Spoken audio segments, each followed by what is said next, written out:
Amen. Alors, je vais commencer par vous lire Malachie, chapitre 4, les derniers versets de Malachie.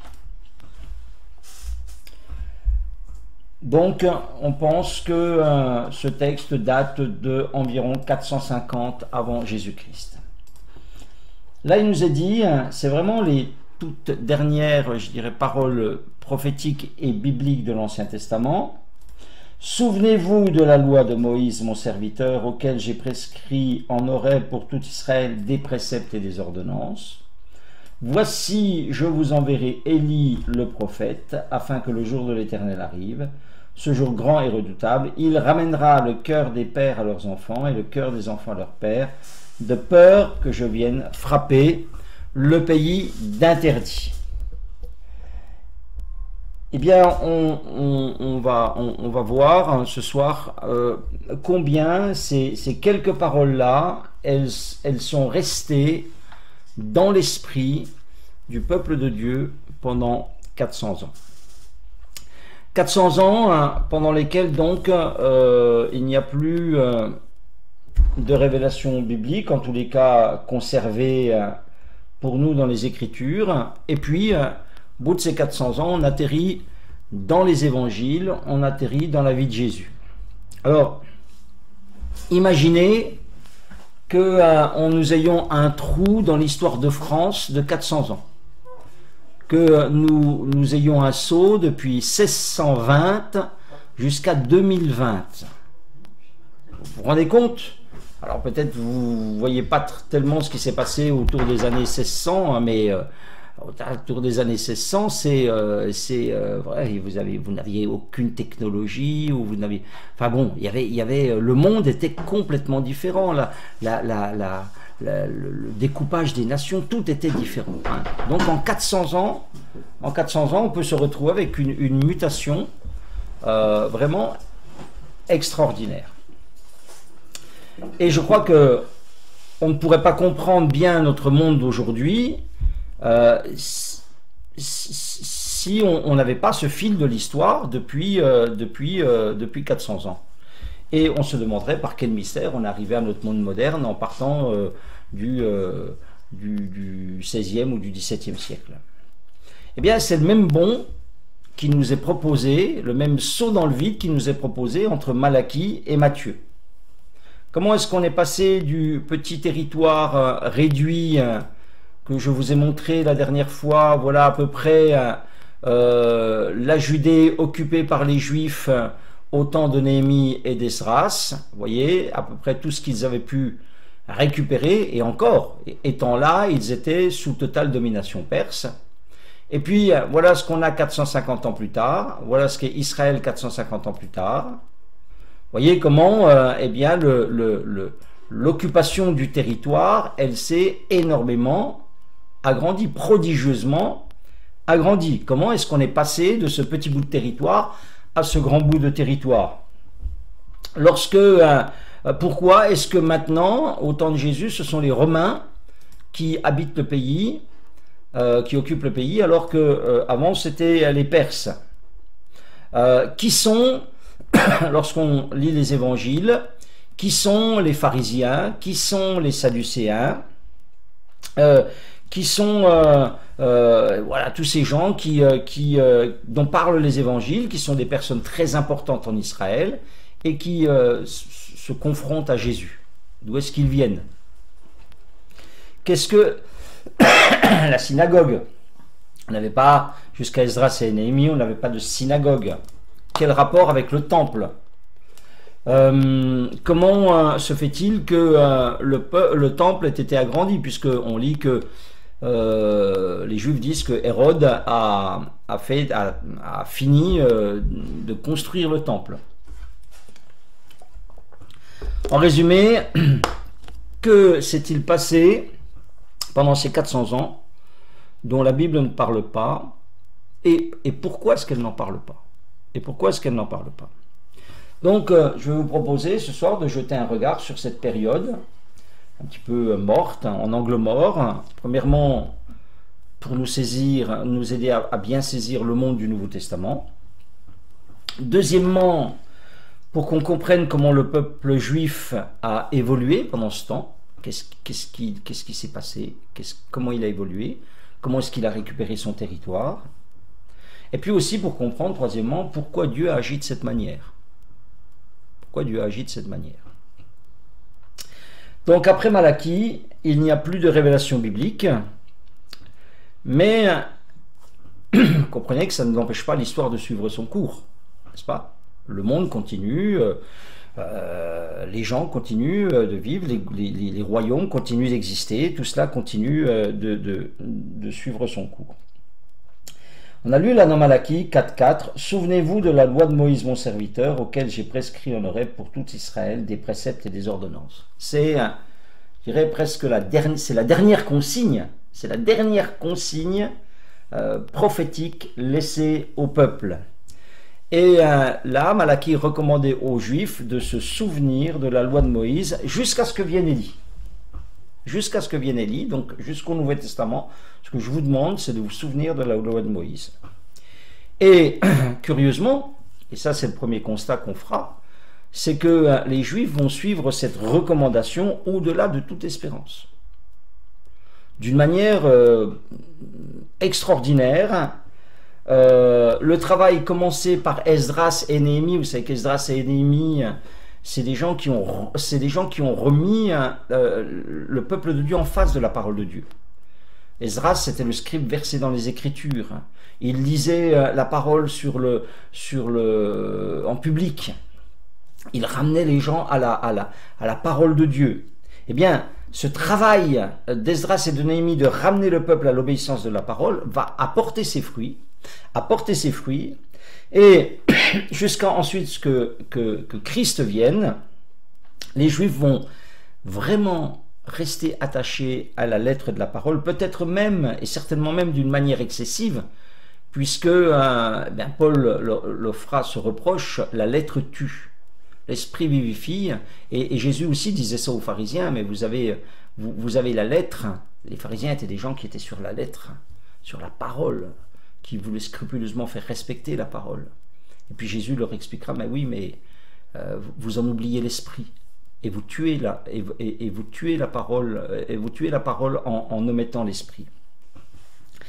Donc, cette période de 400 ans, qui n'est donc pas commentée, hein, en fait la Bible ne la commente pas, elle ne dit rien dessus, on va se rendre compte qu'elle va mettre en place des constantes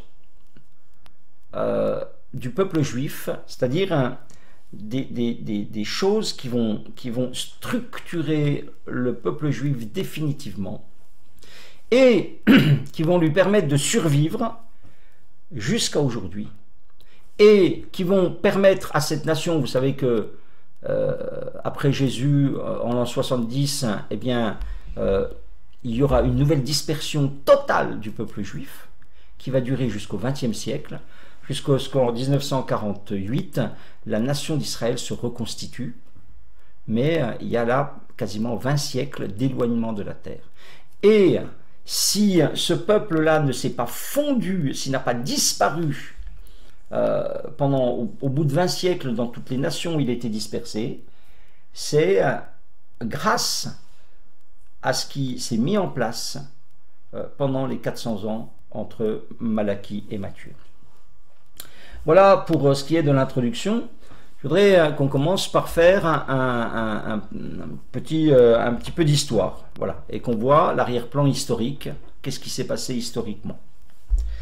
Donc, lorsque nous finissons l'Ancien Testament, le monde est sous la domination de l'Empire perse, et Israël est aussi sous la domination de l'Empire perse. On sait que eh bien, Néhémie et Esdras viennent de Suse et de Babylone, où ils sont mandatés par les monarques perses pour eh bien, établir la loi de Dieu dans le petit pays de Judée. Lorsque nous commençons le Nouveau Testament, le monde est cette fois-ci sous la domination romaine et Israël est occupé par les Romains. Le récit biblique, on va peut-être afficher une chronologie que je vous ai faites un petit peu, parce que le visuel vous aidera peut-être à mieux voir les choses, mieux comprendre les choses. Donc vers 450, le récit biblique s'achève avec donc l'histoire d'Esdras et de Néhémie. La Perse, que j'ai mis là en vert, est encore le grand dominateur de tout le Moyen-Orient. Mais on a vu jusqu'à présent, et ça va continuer, que tous les empires subissent le même sort. C'est-à-dire que il y a une période d'expansion extraordinaire, et puis ça dure ce que ça dure un siècle, 2 siècles. On l'a vu avec la Syrie, on l'a vu avec l'Assyrie, on l'a vu avec Babylone, et puis bah, ça va être pareil avec les, on l'a vu avec les Chaldéens, ça va être pareil avec les Mèdes et les Perses. Maintenant, eh bien, ils sont sur le déclin, et à partir de 336, il y a un nouveau conquérant, une nouvelle nation qui prend le dessus, qui en fait remplace. Si on regardait une carte, on verrait que tout ce qui était occupé par les Mèdes et les Perses va maintenant être occupé par les Grecs, avec un conquérant qui s'appelle Alexandre, Alexandre le Grand. Donc il va conquérir l'Empire perse et le bassin méditerranéen, une expansion extraordinaire en 12 ans. Et il ne profite pas de ses conquêtes, puisqu'il meurt à l'âge de 32 ans. Lorsqu'il meurt, donc à partir de là, eh bien sûr, le pays d'Israël, ce que je vous montre là, c'est en relation avec Israël. Bien sûr, les Perses ne dominent plus Israël, ce sont les Grecs qui vont dominer sur le territoire d'Israël. Mais comme Alexandre le Grand meurt au bout de 12 ans, le Grand Empire, toutes ces conquêtes-là, elles sont partagées en plusieurs, et entre les généraux d'Alexandre. Et pour la partie ici qui nous intéresse, il y a 2 généraux qui vont se partager le territoire. Ce qui, Ptolémée, qui est un général d'Alexandre, lui, il va voir la partie sud, c'est-à-dire l'Égypte, et Israël fera partie de ce territoire contrôlé par ce qu'on appelle les Lagides. Pourquoi? Parce que Lagos était le père de Ptolémée, donc voilà, hein, on appelle ça les Lagides. Donc ça, et puis en même temps, hein, il y a un général d'Alexandre qui s'appelle Séleucos, qui lui, eh bien, il hérite de toute la partie du nord, donc tout ce qui correspond à la Turquie, tout ce qui correspond à la Syrie, et puis à Babylone, à tout ça, eh bien, c'est ce fameux Séleucos là qui domine. Et de lui, ben, on appelle tous ceux qui vont descendre de là, ce sont des Séleucides. Donc tout ça, c'est des Grecs, hein. Tout ça, c'est des Grecs, mais qui s'établissent en Égypte, qui s'établissent en Syrie, puis il y a deux autres, je crois, généraux qui prennent d'autres parties, la Grèce, etc. Et puis, donc, de 320 à 200, quand ce sont donc les Lagides et Ptolémée qui dominent Israël, et là vous avez une période qui est plutôt, je dirais, tranquille pour Israël. Voilà, les choses suivent leur cours. Bon, alors je ne vais pas approfondir extrêmement la chose, mais par exemple, c'est à ce moment-là que la Bible, elle va être traduite en grec. La fameuse version des Septante dont on a parlé souvent, elle va être traduite là. Pourquoi? Parce que il y avait un des descendants de Ptolémée qui était un homme qui s'intéressait à la littérature, et puis il a traduit bien tous les textes juifs. Et voilà, ça, on le verra tout à l'heure, c'est ça qui donnera aussi des apocryphes. Donc là, eh bien, vous voyez, ça permet même au monde de connaître la parole de Dieu. Elle est traduite en grec, et on verra aussi tout à l'heure que ça va permettre aussi à beaucoup de gens aussi de se convertir. Ça va permettre à des gens de connaître le Dieu d'Israël. Mais bien sûr, ces généraux, ils avaient des territoires immenses, mais n'étaient jamais satisfaits, ils n'en avaient jamais assez. Donc, il arrivait à un moment donné que les Grecs de Syrie, les Séleucides, ont voulu prendre le dessus sur les Lagides, et puis il y a eu des guerres, des combats, etc. Et finalement, les Séleucides ont pris le pouvoir, et ils ont donc occupé Israël. Ils ont donc occupé Israël. Alors eux, eh bien, ils sont beaucoup moins cool, quoi. Ils sont beaucoup moins cool. Donc, parce que eux, ils veulent vraiment produire une hellénisation, eh bien, de toute cette partie-là. Et ils veulent, tout d'un coup, il y en a un qui s'appelle Antiochus Épiphane. Donc, ces dates, elles sont, c'est 175, voilà, elles sont là, 175, 164. Lui, eh bien, il veut helléniser complètement les Juifs. Ça veut dire qu'il veut que les Juifs soient plus Juifs. Il veut que les Juifs cessent avec cette identité, avec ce Dieu unique, avec cette religion très particulière. Et donc, il va déjà s'attaquer au pays, détruire Jérusalem, la piller plusieurs fois, et puis il va jusqu'à mettre une statue de Zeus dans le temple de Jérusalem. Alors vous imaginez, vous savez, et dans Maccabée, il est dit que cet acte-là, il est appelé l'abomination de la désolation. Vous savez que ça, cette expression, on l'a trouvée dans Daniel, et vous savez, Jésus aussi le dira. Quand vous verrez l'abomination de la désolation dont parle Daniel, vous voyez, donc c'est quelque chose qui arrivera encore, mais qui est déjà arrivé. À ce moment-là, il a fait sacrifier un porc. Il savait que c'était vraiment quelque chose de terriblement provocateur pour les Juifs. Il fera sacrifier un porc dans le temple de Jérusalem. Donc là, c'est un temps de persécution pour les Juifs. On demande aux Juifs d'abjurer leur foi monothéiste, d'abjurer leur religion. Et il s'ensuit premièrement une résistance qui est passive. Ça, c'est ce qu'on va voir dans le livre des Maccabées. Il s'ensuit d'abord une résistance qui est passive. Ça veut dire que les gens, ils n'abjurent pas, mais ils se laissent tuer. Et puis, au bout d'un moment, eh bien, il y a une résistance armée qui aboutit à l'intendance du pays au bout de 30 ans. Et c'est cette période en bleu qui nous est racontée dans le livre des Maccabées. Alors, donc c'est un livre qui couvre donc cette période-là, une période d'une quarantaine d'années. Alors, c'est quoi l'histoire des Maccabées? Ça nous explique comment, en fait, ça nous explique comment on est passé de ce petit bout de territoire qui ressemblait à rien à la reconquête du pays d'Israël. Au départ, il y a eu un homme qui s'appelait Mattathias, qui à un moment donné a sonné la révolte, a commencé une résistance armée, et il avait 5 fils, et parmi ses fils, il en avait un qui s'appelait Judas. Judas dit le Maccabée. Hein. Maccabée, c'est pas le nom de famille. Maccabée, en hébreu, ça veut dire martel. Ça peut, vous savez, nous, on a chez nous Charles Martel, ça veut dire marteau, le marteau. Hein.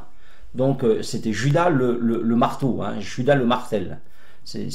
Et puis, donc, comme le père, là, Mattathias, il va être tué très rapidement. C'est ce que nous raconte le chapitre 2 hein,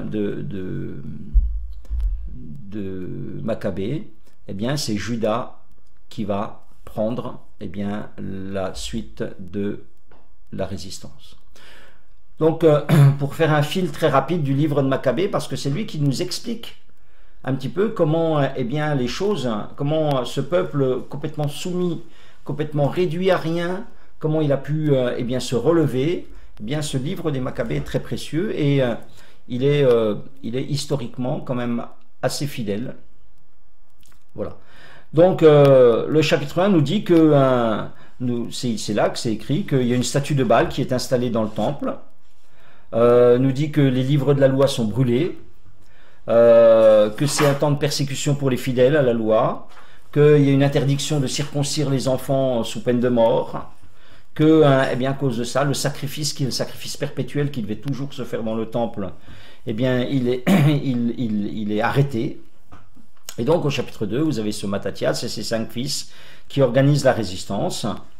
Et donc, je vais rapidement. Hein, donc, au bout de 2-3 ans, Matthias meurt et ses fils poursuivent la lutte. Et dans la suite des chapitres, et c'est facile à lire, hein, parce que, en tous les cas, c'est facile à suivre, parce qu'ils sont datés. On nous donne des dates, donc on sait année après année ce qui se passe. Donc, ce problème commence en 169.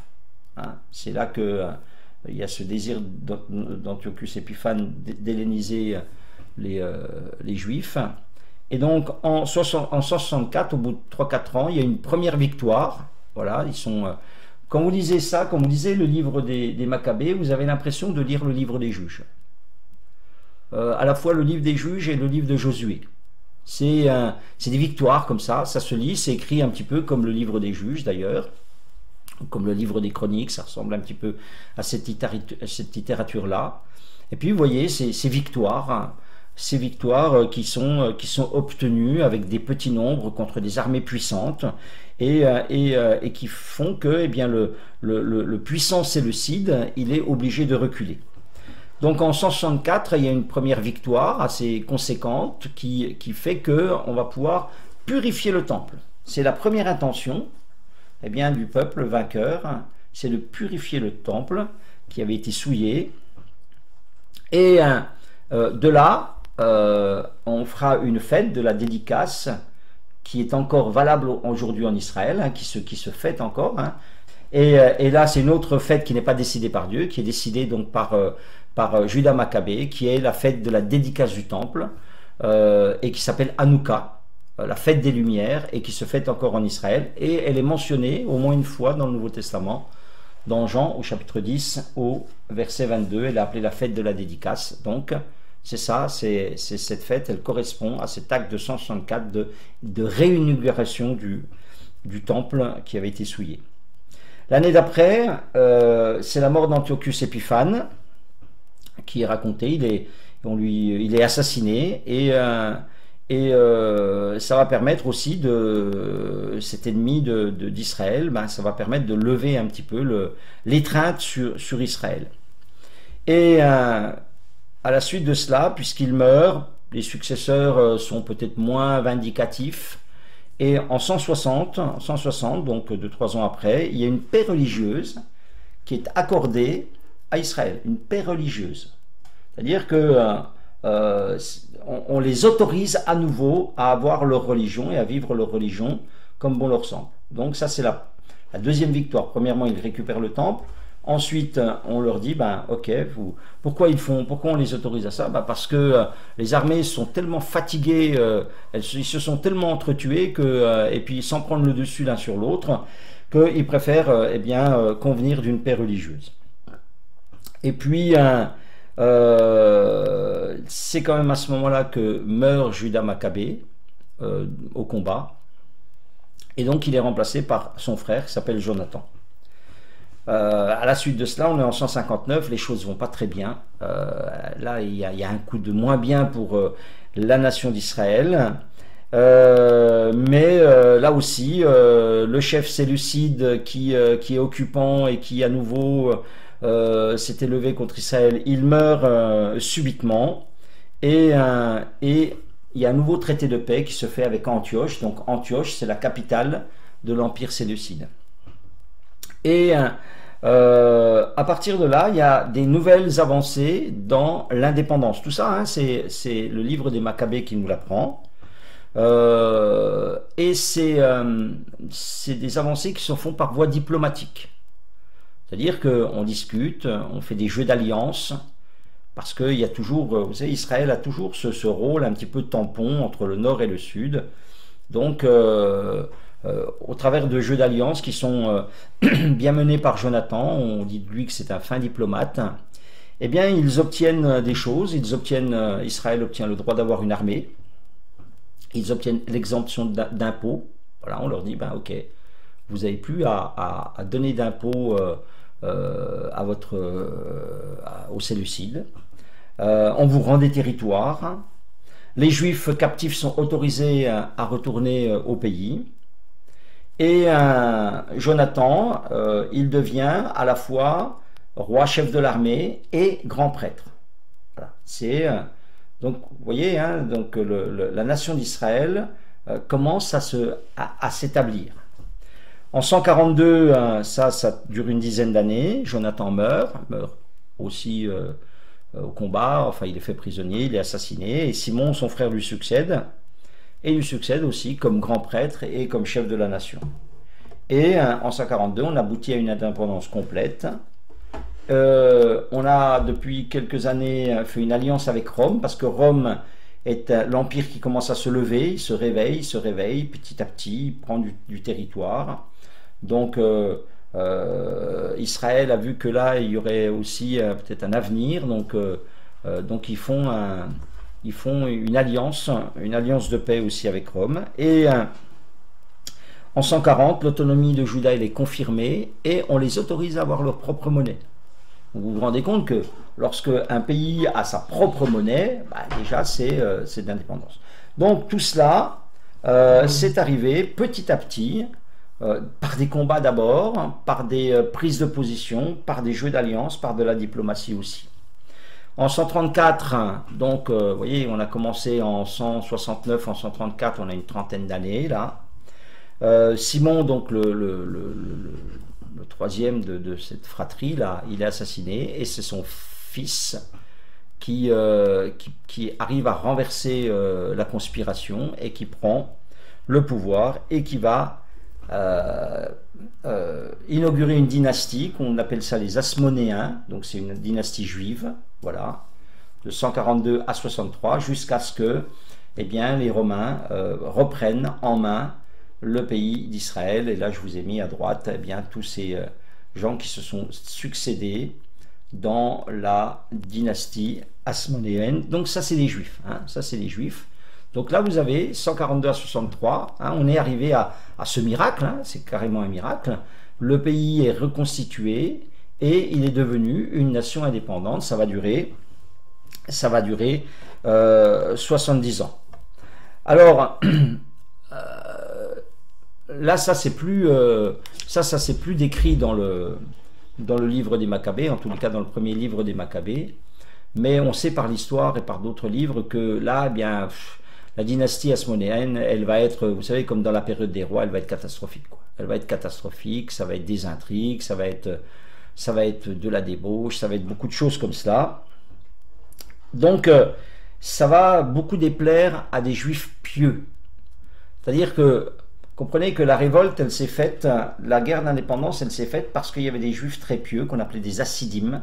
C'est des gens qui se souvenaient de la loi de Moïse, qui voulaient respecter la parole de Dieu, et c'est ces gens-là qui ont combattu.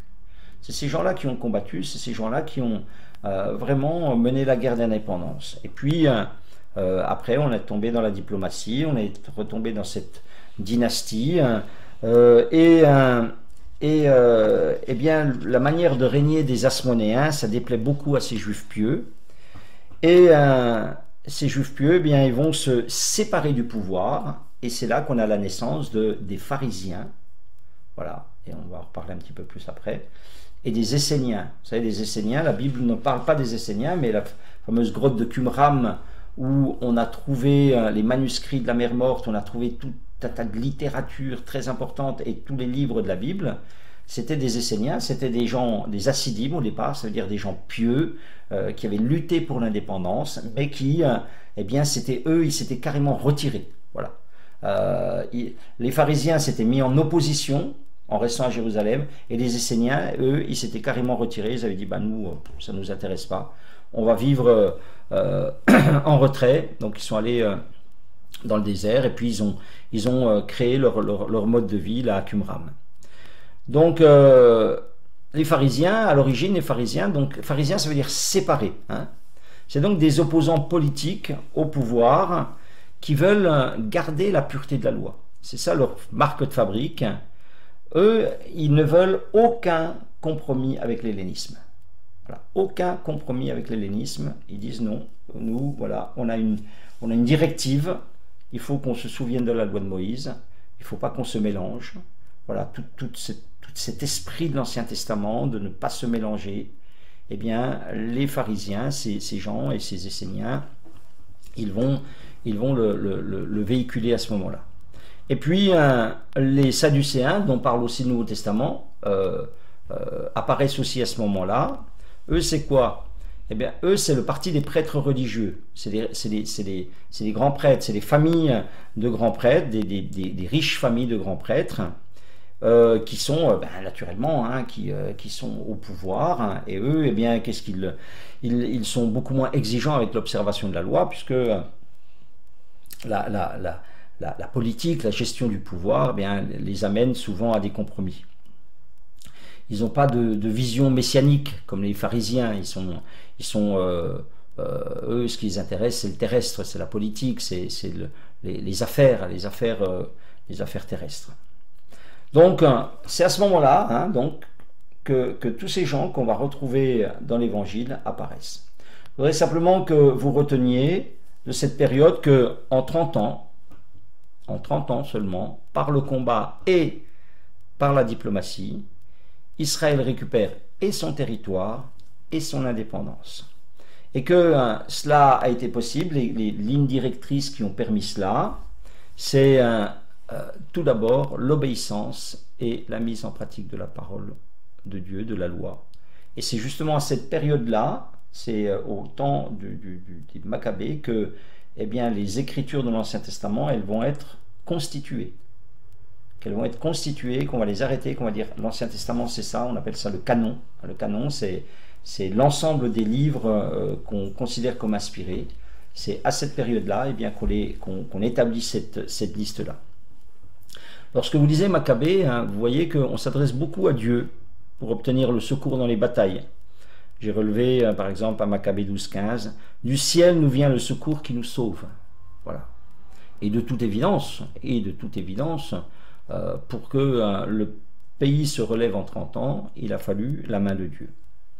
Mais comme toujours, comme au temps des juges, comme au temps de Josué, comme au temps anciens, les avancées vers l'indépendance, elles ont été laborieuses, et c'est le jeu des alliances qui a donné des avancées conséquentes, mais vraiment avec cette idée de conserver cette identité juive.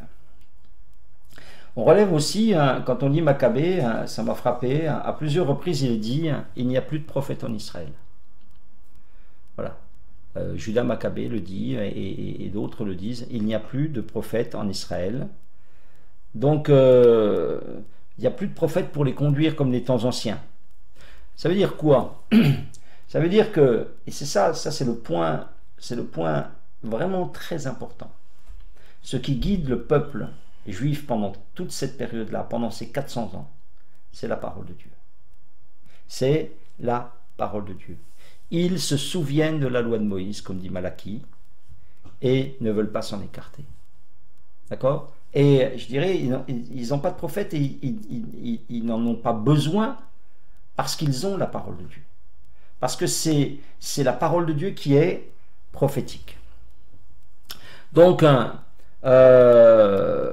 ça c'est pour ce qui est d'acquérir l'indépendance. Donc après, vous avez eu cette dynastie hasmonéenne qui a duré 70 ans, qui, au bout de 70 ans, est en plein déclin. Donc, le pouvoir vit dans la débauche, dans la compromission. Il y a des révoltes pharisiennes qui sont matées dans le sang. Il y a des moments de guerre civile entre les Sadducéens, les pharisiens. Et puis, ben voilà, c'est tellement en déliquescence que Rome intervient. Et en 63, les Romains occupent la Palestine. Celui qui prend Jérusalem, il s'appelle Pompée. L'histoire raconte, j'ai lu que quand il est rentré, il était très intrigué par ce temple et par ce qu'il y avait dans le lieu très saint. Et il est rentré, il a ouvert le rideau. Il a été très étonné de voir qu'il n'y avait rien.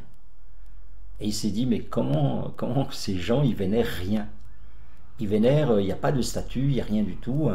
Et il a été confronté, eh bien, à ce qu'est vraiment le judaïsme.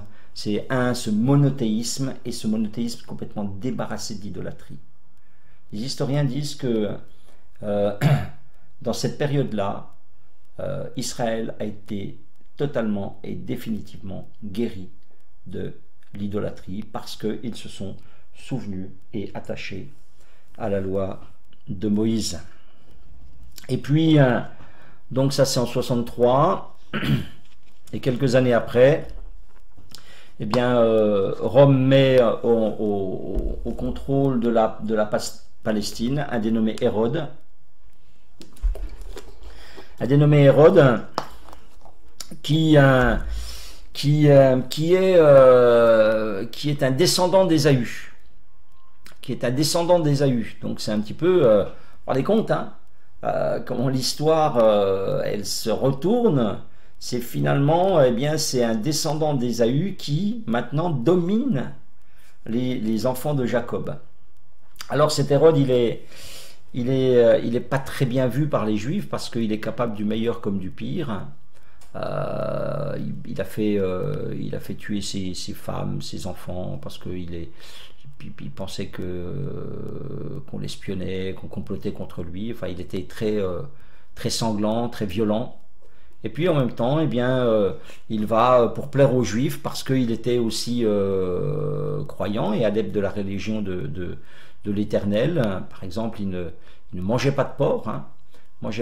Quelqu'un a dit il vaut mieux être le porc d'Hérode que le fils d'Hérode, puisqu'il avait fait assassiner son fils alors qu'il n'aurait pas tué un porc, quoi. Et c'est parce qu'il y a un jeu de mots aussi en grec entre le mot porc et le mot fils, mais voilà, on a dit avec ironie, il vaut mieux être le porc d'Hérode que le fils d'Hérode. Il y a moins de danger, quoi. Donc pour plaire aux Juifs, il va agrandir le temple, et c'est pour ça qu'on a quelques remarques dans les évangiles au sujet de ce temple qui a fallu tant d'années pour le reconstruire. En fait, il a été agrandi. Hein. En fait, il l'a agrandi. Il a fait quelque chose d'assez majestueux. Et c'est finalement cet Hérode qu'on retrouve là dans les évangiles et qui va essayer de faire tuer Jésus, le roi des rois. Alors, donc voilà, ça c'était un petit peu le point de vue historique, le fil historique, pour que vous compreniez un petit peu eh bien, comment les choses elles se sont mises en place. J'aimerais maintenant qu'on fasse un focus sur Israël même dans ce fil historique. Il y a quelque chose de très particulier à cette période et qui est structurant aussi. Donc, première chose structurante, c'est l'attachement à la parole de Dieu. Deuxième chose structurante, c'est la diaspora. C'est le peuple de Dieu a appris à vivre dans la dispersion. Hein. Diaspora, ça veut dire dispersion. Lorsque s'achève l'époque biblique, donc 450, en temps d'Esdras et de Néhémie, on se retrouve avec la situation suivante en ce qui concerne le peuple de Dieu. Vous avez une communauté et des communautés. Vous avez une communauté, c'est celle qui est en Judée, celle qui demeure en Judée, qui est là dans ce petit bout de terrain qu'on a vu, qui est là, ramené par Zorobabel, par Esdras. C'est une minorité de Juifs. Hein. Le plus grand nombre des Juifs n'est pas à ce moment-là en Judée. Il est dispersé partout dans le Moyen-Orient, dans le bassin méditerranéen. Cette minorité de Juifs, c'est la communauté de la Palestine.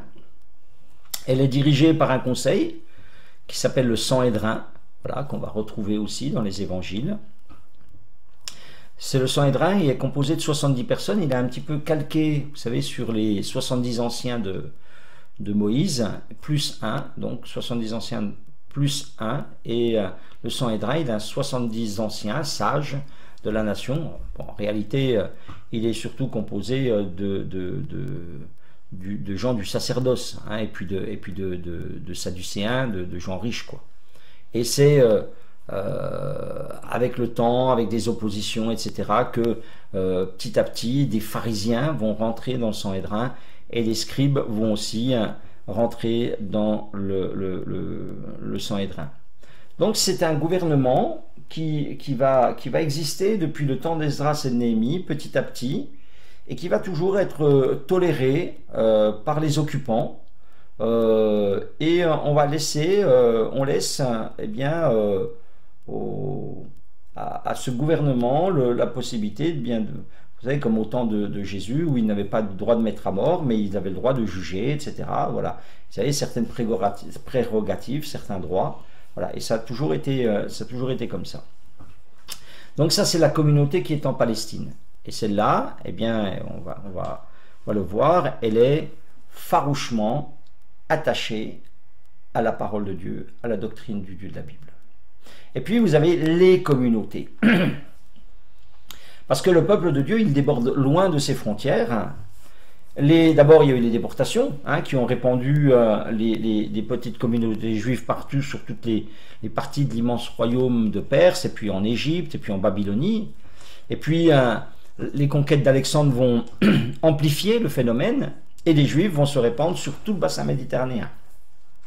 Pas forcément déportés, hein, mais pour des raisons économiques, des gens qui, on va se rendre compte que les Juifs développent beaucoup la notion de commerce, hein, et ils s'installent un petit peu partout. C'est aussi pour des raisons économiques, hein, qu'on bouge. Alors on appelle ça la diaspora. Diaspora, c'est du grec, ça veut dire dispersion. Donc la diaspora, c'est plus à ce moment-là un accident de l'histoire, vous voyez? C'est plus un accident de l'histoire où à un moment donné le peuple est dispersé contre son gré. Là, c'est une constante du peuple juif qui est visible encore aujourd'hui, puisque si vous avez 6 millions de juifs en Israël, vous avez beaucoup plus de juifs en dehors d'Israël encore, qui vivent dans la diaspora, qui vivent dans la dispersion, et qui ont gardé cette mentalité, qui va se développer pendant ces 400 ans. Parce que curieusement, c'est ça qu'on remarque, c'est que les deux systèmes du peuple juif, que ce soit la communauté de Palestine ou les communautés dispersées partout, elles vont rester très attachées à la loi de Dieu. Et c'est la Torah, ça veut dire c'est la loi de Dieu, c'est les Écritures dans l'Ancien Testament, la loi de Moïse, qui va devenir le ciment des communautés dans le pays et hors du pays. Donc je vous l'ai dit, la communauté palestinienne, donc celle qui est en Judée, elle est farouchement attachée à la doctrine de Dieu. Ils respectent rigoureusement la loi. On a dit là, il y avait des Hassidim, des pharisiens, des gens c'est au nom de cette parole qu'ils se sont battus, qu'ils ont refusé l'hellénisation. Je vous l'ai dit aussi, c'est pour ça que l'esprit d'idolâtrie, eh bien à ce moment-là, a disparu d'Israël. Donc, quand tout d'un coup cette communauté de Judée, elle va devenir indépendante, elle va devenir une référence pour toutes les communautés dispersées, et elle va beaucoup influencer positivement la diaspora. Hein, ces diasporas, ils vont pouvoir tourner les regards vers Jérusalem, et comme ce qu'on disait dans l'Ancien Testament, avoir toujours à cœur ce pays qui est le leur, et cette ville qui pour eux est la ville de Dieu, Jérusalem. Les Juifs qui sont dans la diaspora, qui sont parmi les nations, ils vivent eux dans un milieu païen très idolâtre, parfois hostile, très idolâtre, et ils sont naturellement influencés par le milieu. Hein, comme nous aujourd'hui dans ce monde, on est bien sûr influencé par le milieu dans lequel on vit. Donc ces Juifs qui sont dans la diaspora, qu'est-ce qu'ils font? Ils s'assimilent, c'est-à-dire qu'avec les Grecs ils sont Grecs, avec les Latins ils sont Latins, avec les Romains ils sont Romains. Ils s'assimilent, c'est-à-dire que socialement, ils peuvent vivre comme dans le milieu où ils sont, mais intérieurement, extérieurement, ils vivent comme le milieu où ils sont, mais intérieurement, ils demeurent profondément juifs.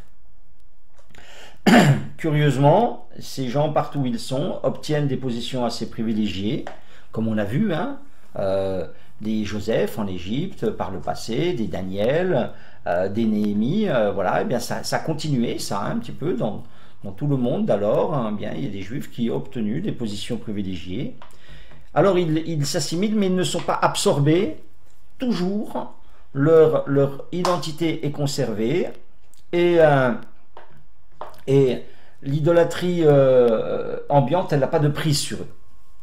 Pourquoi? Comment? Parce qu'il y a quelque chose qui apparaît là, qui se développe, qui s'appelle la synagogue. Chaque communauté crée un centre officiel qui est la synagogue. Qu'est-ce que c'est que la synagogue? La synagogue est différente du temple. La synagogue, c'est un lieu de prière. C'est un lieu où la parole de Dieu est enseignée par des scribes. C'est là les scribes qu'on va retrouver dans le Nouveau Testament. Ils apparaissent là. La synagogue, elle sert d'école aux enfants. Elle sert de tribunal entre juifs. Très souvent, ils ont cette possibilité de pouvoir se juger entre eux. Elle sert de lieu de décision pour la communauté. C'est, si vous voulez, ces synagogues-là, sorte de petites ambassades de la Palestine, partout où les Juifs sont installés. Et de ces lieux très dispersés, quand même, Jérusalem demeure l'objet de la vénération unanime. Et les Juifs sont des Néhémie qui pleuraient sur Jérusalem. Ils ont toujours à cœur Jérusalem. Partout, on prie tourner vers Jérusalem. Comme Daniel qui priait tourner vers Jérusalem, on continue, on prie tourner vers Jérusalem. Et tout Juif de la dispersion paye une redevance annuelle pour le temple. C'est-à-dire que on envoie de l'argent à Jérusalem. Là, c'est ces émigrés, hein, on a connu ça pour le passé avec des émigrés qui allaient travailler, qui venaient travailler en France et qui renvoyaient de l'argent en Espagne, en Algérie, etc. Et bien là, tous ces Juifs, ils soutiennent et ils envoient de l'argent à la communauté palestinienne, l'impôt du temple. Et finalement, la diaspora, elle va permettre au peuple juif de construire son identité d'une manière ferme, définitive, de telle manière que lorsque, après 70, lorsque les armées romaines détruiront totalement le temple à nouveau, cette fois-ci, c'est tout Israël qui sera en diaspora, et pour 20 siècles, mais c'est pour ça que l'identité juive ne se diluera pas parmi les nations. Parce que ce système qu'ils avaient tenu, éprouvé depuis 400 ans, il a perduré. On a continué à avoir des synagogues, on a continué à instruire la parole de Dieu, on a continué à rester attaché à la parole de Dieu, on a continué à avoir cette pensée de Jérusalem, à avoir cette attente du Messie. Voilà, et tout ça, ça a tenu le peuple juif dans sa particularité. Voilà, autrement dit, ce qui s'est passé pendant ces 400 ans a permis à Israël d'exister jusqu'au temps du relèvement, jusqu'au temps moderne. Voilà, ça a été constructeur. Ça a été constructeur pour eux, quoi. Donc, c'est dans la dispersion que la Bible, elle a été traduite en grec, on l'a dit tout à l'heure, on appelait ça la Septante. On a souvent parlé, quand on a fait les autres livres, hein, on a dit que souvent la Septante, elle a donné des titres, au livre hébreu. Et cette Septante, comme elle était dans la langue eh bien, du grec, qui était la langue courante dans l'époque, elle a permis à des gens non juifs de se convertir, de s'approcher de la synagogue. Ces gens-là, on les a appelés les craignants Dieu. Voilà. Quand vous trouvez dans le Nouveau Testament les craignants Dieu, eh ben c'est ça. C'est des gens qui ont été ont été approchés du Dieu de la Bible, ont été évangélisés, et c'est des gens voilà, qui ont adopté, peut-être pas totalement, parce que c'est quand même très contraignant, la circoncision, etc. Mais c'est des gens qui, en tous les cas, étaient fascinés par la religion d'Israël, parce qu'il s'agissait d'adorer un Dieu unique sans image, ce qui était complètement contraire à tout ce qui se faisait dans le monde d'alors. Et plus tard, quand l'évangile devra se répandre, lorsque Jésus dira, eh bien, vous devrez aller jusqu'aux extrémités de la terre, il va se répandre dans l'Empire romain, et c'est au travers de la diaspora, et c'est au travers des synagogues, qui sont partout, que l'évangile avancera. Et si vous lisez attentivement le livre des Actes et des voyages missionnaires de Paul, vous allez voir que lorsque Paul débarquait dans une ville, qu'est-ce qu'il cherchait? La synagogue. Il cherchait des Juifs de la diaspora, il rentrait là, et il commençait à annoncer eh bien, la bonne nouvelle là, et de là, eh bien, il pouvait ensuite annoncer l'évangile plus loin. Donc, l'apôtre Paul, le Nouveau Testament, l'évangile a utilisé la structure qui s'était mise en place depuis Esdras et Néhémie. Donc, comme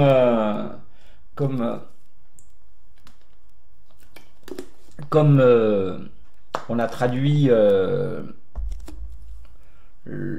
la Bible en grec aussi, dans la même période, on a traduit tous les livres juifs qui traînaient, et c'est ce qu'on a appelé des apocryphes. Voilà, les apocryphes. Qu'est-ce que c'est que les apocryphes, ou encore appelé livres deutérocanoniques? Ça veut dire c'est le deuxième canon. C'est-à-dire qu'il y avait un premier canon. Le premier canon, c'est les 39 livres que nous avons, qui étaient pas rangés comme ça dans la Bible des Juifs, mais voilà, les 39 livres de l'Ancien Testament, ça c'est le canon. Et puis les deutérocanonimes, c'est le deuxième canon. C'est les livres qui étaient à côté.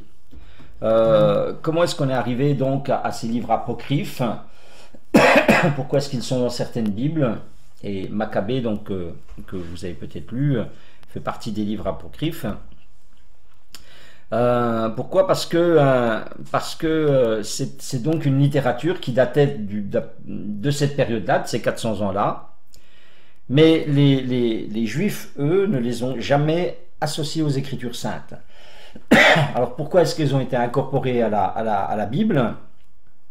C'est parce que quand le Ptolémée Philadelphe qui a demandé à des sages de traduire l'Ancien Testament, il s'intéressait à toute la littérature, donc il a fait traduire les livres sacrés, puis des livres profanes.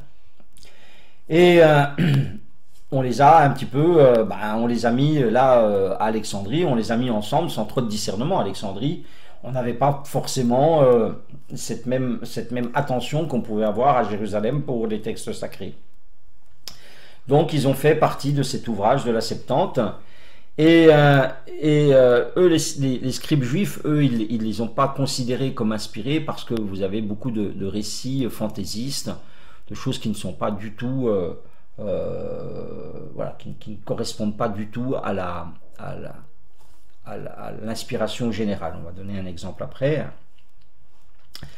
Et ce qui s'est passé, c'est que plusieurs années après, quand on a voulu traduire maintenant du grec vers le latin, il y a un dénommé Jérôme qui s'est chargé de cela, et il a constitué ce qu'on appelle la Vulgate. La Vulgate, c'est la Bible en latin qui date du IVe siècle. Donc lui, il est allé où? Il est allé à Jérusalem, il est allé directement voir les écrits en hébreu, et là, eh bien, il s'est rendu compte, il avait la Septante bien sûr, mais il s'est rendu compte aussi, il a traduit d'après l'hébreu, puis il s'est rendu compte que effectivement, il y avait des livres qui n'étaient pas dans la Révélation, qui n'étaient pas dans le canon. Donc eux, lui, il les appelait deutérocanoniques, mais on l'a obligé à les mettre à les publier, et ensuite l'Église catholique les a conservés, les a d'autant plus conservés que vous trouvez dans les apocryphes, des doctrines qui intéressent l'Église catholique. Par exemple, dans 2 Maccabées au chapitre 12, la prière pour les morts, pour que leurs péchés soient effacés. Hein, c'est quelque chose qu'on ne croit pas. Nous, on croit que c'est à nous, personnellement, de demander pardon pour nos péchés, mais une fois qu'on est mort, c'est trop tard. Mais dans 2 Maccabées 12, vous trouvez qu'ils ont prié, ils ont prié pour que les péchés des morts soient pardonnés. Et puis, dans 2 Maccabées 15, vous avez aussi que les morts prient pour nous et agissent en notre faveur. Voilà. Toute cette doctrine catholique sur la prière des morts, la prière pour les morts, etc., elle est de 2 Maccabées. Donc, c'est des doctrines qui sont totalement contraires à la Bible. Ce qui est sûr, c'est que donc les Juifs, eux, ne reconnaissent pas l'inspiration des apocryphes, et que, par exemple, Jésus, le Nouveau Testament et Jésus font référence directement ou indirectement à tous les livres de l'Ancien Testament, mais jamais à un apocryphe. Par exemple, Jésus dit, Matthieu 23, 35, je peux vous le lire, c'est un des versets qui nous montre, voilà, qui sortent des apocryphes de la Révélation. Matthieu 23, 35. Alors il dit aux pharisiens, afin que retombe sur vous tout le sang innocent répandu sur la terre, depuis le sang d'Abel le juste, jusqu'au sang de Zacharie, fils de Baraki, que vous avez tué entre le temple et l'autel. Donc, il cite 2 extrêmes de l'écriture. Il dit le sang d'Abel, c'est-à-dire c'est la Genèse, le sang de Baraki, c'est le livre des Chroniques. Dans la Bible juive, c'était du premier livre au dernier livre. Hein. C'était classé comme ça. Nous, Chroniques, c'est au milieu de la Bible, mais les livres historiques finissent la Bible des Juifs. Donc, en fait, Jésus, il dit du premier livre au dernier livre, voilà. Donc, forcément, et de fait, il exclut tous les apocryphes par cette expression, quoi. Donc voilà, ça c'était une petite digression pour vous expliquer un petit peu les apocryphes et pourquoi ils sont principalement dans les Bibles catholiques.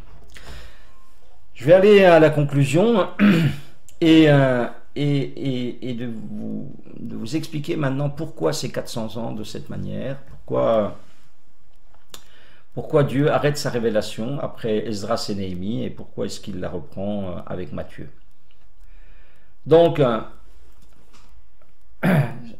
le fait qu'on ait un trou entre Malachie et Matthieu signifie que pendant 450 ans, la vie du peuple d'Israël n'est plus biblique. D'accord? Vous voyez, elle n'est plus biblique. Elle n'est plus inscrite dans la Bible. La vie du peuple d'Israël n'est plus biblique. Pourquoi? Elle n'est plus biblique parce que Dieu décide qu'elle n'est plus prophétique. Si Dieu a voulu que depuis la Genèse jusqu'à Malachie, ces choses soient écrites, la Bible nous dit pourquoi. Elle nous dit parce que ces choses, elles ont été écrites pour nous servir d'exemple. D'accord? Donc, l'écriture, elle est prophétique. Elle nous sert d'exemple. Elle nous donne des leçons spirituelles. Mais quand on s'arrête jusqu'à Néhémie, à un moment donné, Dieu estime que tout a été dit. Tout a été dit, et tout étant dit, le canon de la révélation, il peut être maintenant fermé. Autrement dit encore, pour Dieu, les 1500 ans qui vont de Genèse qui vont d'Abraham à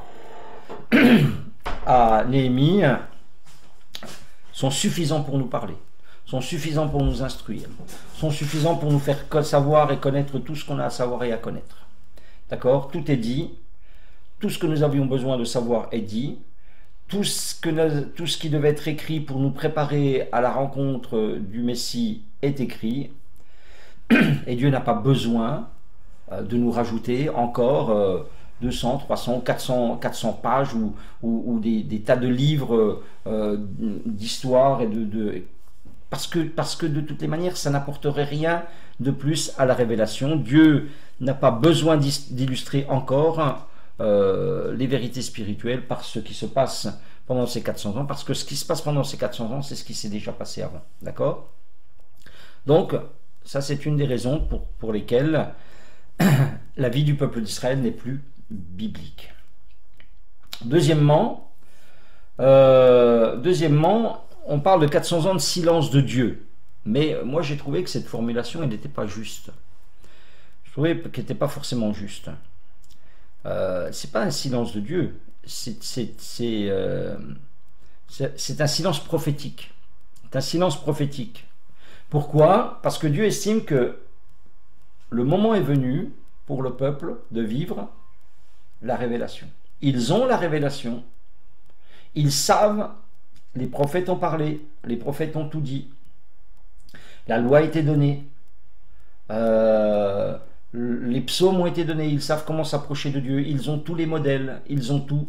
Maintenant, il faut vivre la révélation. Donc, pendant ces 400 ans, Dieu parle, mais il parle par sa parole. Il parle uniquement par sa parole. Il n'envoie plus de prophète pour parler parce que tout est contenu dans la parole. Donc vous avez un silence prophétique, mais silence prophétique ne veut pas dire absence de Dieu. Et nous voyons qu'il y a une présence de Dieu, puisque au bout du compte, Israël a été conservé, relevé, pour que le Fils de Dieu puisse venir dans l'héritage de Dieu, dans la nation d'Israël. Si le peuple d'Israël a pu récupérer sa terre à ce moment-là, eh bien c'est bien parce que Dieu l'a soutenu. On peut dire même que les 400 ans de silence, entre guillemets, illustrent, je dirais, peut-être une période de retour à la normalité. C'est avant que ce n'était pas normal. Cette entrée, la manière dont Dieu entrait dans l'histoire de l'homme d'une manière très visible, comme il a pu le faire du temps de Moïse, etc. Ça, c'était plutôt anormal.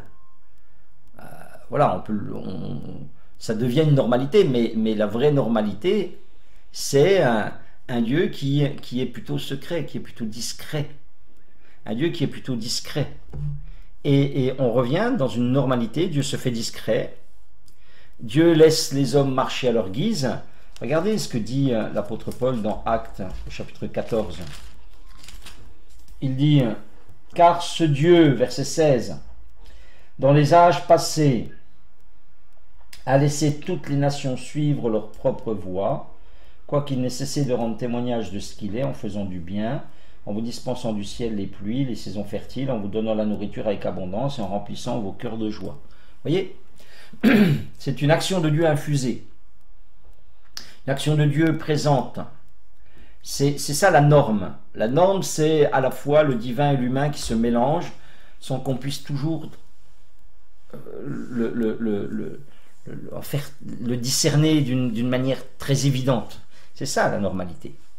Les 400 ans sont c'est des temps de normalité où finalement Dieu dit je laisse chacun suivre sa propre voie et c'est à chacun de régler ses actions en cherchant les normes de ses actions dans la parole de Dieu. Avec tous les risques assumés qu'il peut y avoir des fausses interprétations de la parole de Dieu. D'accord? Ça, c'est comme ça. Il dit, voilà, vous avez ma parole, et bien débrouillez-vous avec ma parole. Ma parole, elle vous dit, ne mentez pas, ne volez pas, ne faites pas ceci, ne faites pas cela. Vous avez toutes les ordonnances. Il est dit, souvenez-vous de Moïse, de tous les préceptes et toutes les ordonnances. Vous avez tout. Donc conduisez vos vies selon mes préceptes et selon mes ordonnances. Et parfois, effectivement, il y a eu des interprétations abusives de cette parole. Par exemple, Jésus va reprocher ça aux pharisiens.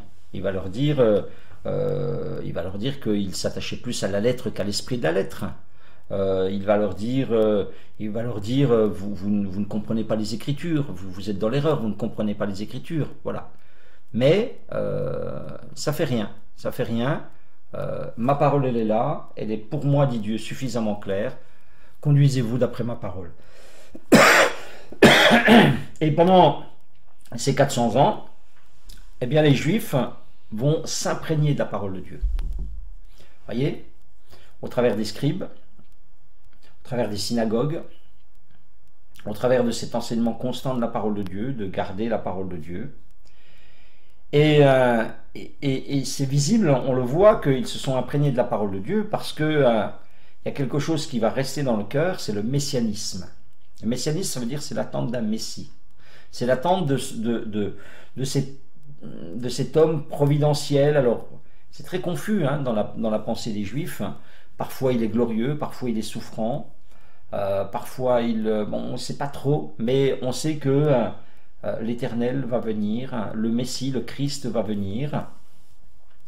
Et parce qu'il a été annoncé par les prophètes, on l'avait vu hein, au fur et à mesure des livres qu'on a étudiés, on a vu toutes ces annonces du Messie.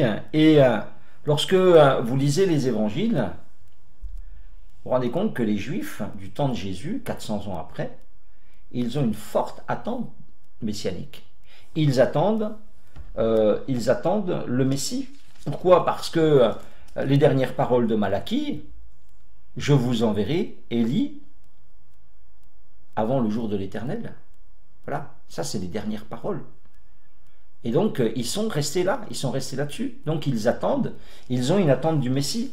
Et lorsque vous lisez les évangiles, lisez par exemple dans l'évangile de Jean, chapitre 1, verset 19, lorsque Jean-Baptiste apparaît, voici le témoignage de Jean, lorsque les Juifs envoyèrent de Jérusalem des sacrificateurs et des Lévites, pour lui demander, toi qui es-tu? Il déclara sans restriction, il affirma qu'il n'était pas le Christ. Ils lui demandèrent, quoi donc? Es-tu Élie? Il dit, je ne suis point. Es-tu le prophète? Il répondit, non. Voilà. Donc, et ils disent, verset 25, pourquoi donc baptises-tu si tu n'es ni le Christ, ni Élie, ni le prophète? Donc, voilà, les Juifs, ils étaient là. Tout d'un coup, il y a un événement un peu particulier. Jean-Baptiste, et tout de suite, est-ce que ça ne serait pas le Messie? Est-ce que ça ne serait pas le Messie?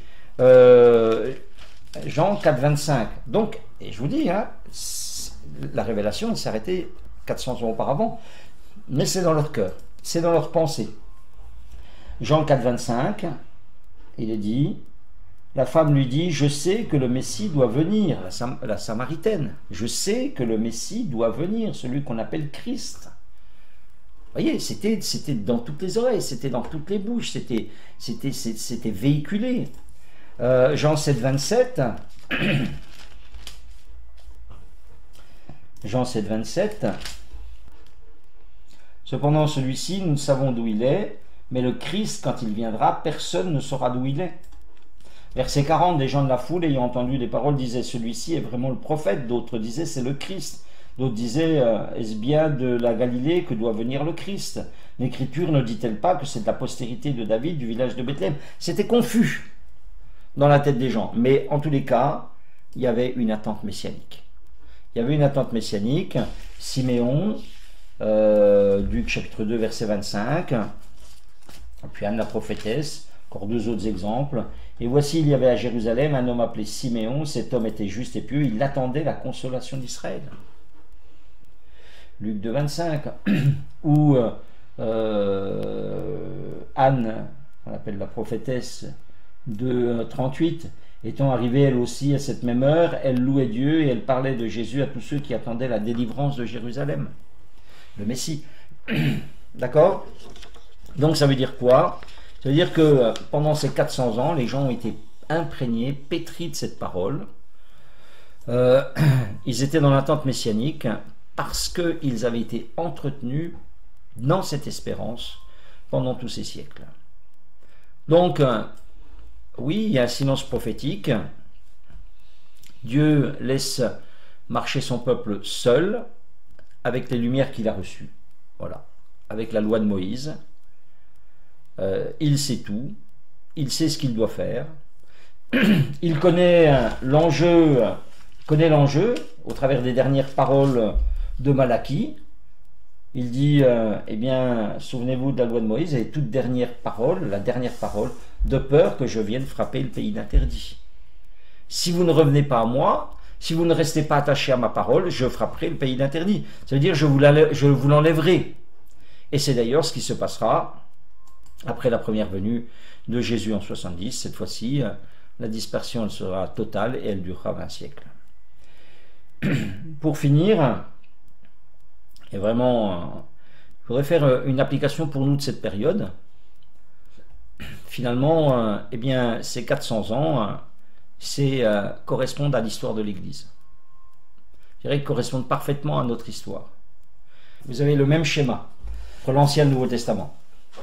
Dans l'Ancien Testament, vous avez la loi, qui est la révélation de Dieu, de la sainteté de Dieu, de la justice de Dieu, de ce que Dieu est. Et puis, vous avez une mise en pratique de la loi. L'Ancien Testament, c'est une mise en pratique de la révélation. Non seulement la révélation par Abraham, puis par Moïse. Et l'Ancien Testament, c'est toute cette mise en pratique depuis Abraham jusqu'à Néhémie. Et puis, vous avez un silence de 400 ans. Et puis, vous avez la première venue de Jésus. Et puis, ça recommence. Le même mécanisme recommence, le même schéma recommence. Christ vient. Nous avons une révélation. La révélation du Dieu qui se fait homme, la révélation du salut, la révélation du pardon. Nous avons de la révélation, toute la révélation que eh bien, nous avons pu avoir en Jésus-Christ. Et puis, il y a un temps de mise en pratique qui est décrit dans les actes et dans les épîtres. Voilà. D'accord. Qui, là, on nous décrit une période de 100 ans, plus courte. L'Ancien Testament nous décrit une période de 1500 ans, et puis après il y a un silence, et puis qu'est-ce qui se passe après l'Apocalypse de Jean? Toc, il y a un silence prophétique, il y a un silence de Dieu qui dure jusqu'à aujourd'hui, et au bout de ce silence, il y aura la venue de Jésus. Vous voyez, c'est exactement le même schéma. Révélation, temps de mise en pratique, silence, venue de Jésus. Dans l'Ancien, dans le Nouveau. Donc, ces 400 ans de Malachie à Matthieu sont finalement cette période que nous vivons depuis la fin du 1er siècle jusqu'à aujourd'hui. Après la révélation de Jésus, l'Église, comme le peuple d'Israël, là, dans cette période de 400 ans, l'Église, elle doit vivre avec la révélation du Nouveau Testament, sous la conduite de l'Esprit, mais on doit vivre avec la parole de Dieu. On doit vivre avec la parole de Dieu jusqu'à ce que Jésus revienne. Et c'est la parole vivante de Dieu qui doit nous conduire, comme c'est la parole de Dieu qui devait conduire ces Juifs pendant ces 400 ans. Nous sommes aussi un peuple dispersé. Nous sommes un peuple dans la diaspora. Nous, les églises sont des synagogues qui sont dispersées partout dans le monde. Synagogues dans lesquelles on se réunit comme dans les synagogues des Juifs pour prier et pour que la parole y soit enseignée. Cette parole, elle y est enseignée pour nous entretenir notre foi, pour entretenir notre identité, jusqu'à ce que le Messie vienne. Les Écritures, dans le premier cas comme pour nous, elles sont à la portée de tous. Dans les synagogues, tout d'un coup, les Écritures sont à la portée de tout le monde. Dans toutes les synagogues, il y a des rouleaux de la loi. Les gens peuvent les écouter, les entendre, les lire. On leur commente, on leur explique. Voilà,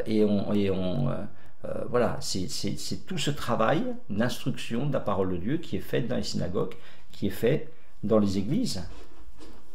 L'interprétation des Écritures, dans l'Ancien comme dans le Nouveau, elle est laissée libre et elle est laissée à la responsabilité de ceux qui la lisent.